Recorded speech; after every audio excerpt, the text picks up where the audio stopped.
காஞ்சிபுரத்துக்கு பக்கத்தில் ஒரு இருமல் மருந்து தயாரிக்கின்ற கம்பெனி, அது இந்த தமிழ்நாடு அரசுக்கே தெரியல.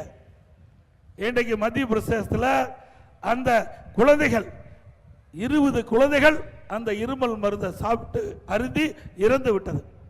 ஆனால் தமிழ்நாட்டில் இருக்கின்ற இந்த அரசுக்கு, சுகாதாரத்துறைக்கு இப்படிப்பட்ட மருந்து தயாரிக்கின்ற கம்பெனியே தெரியல.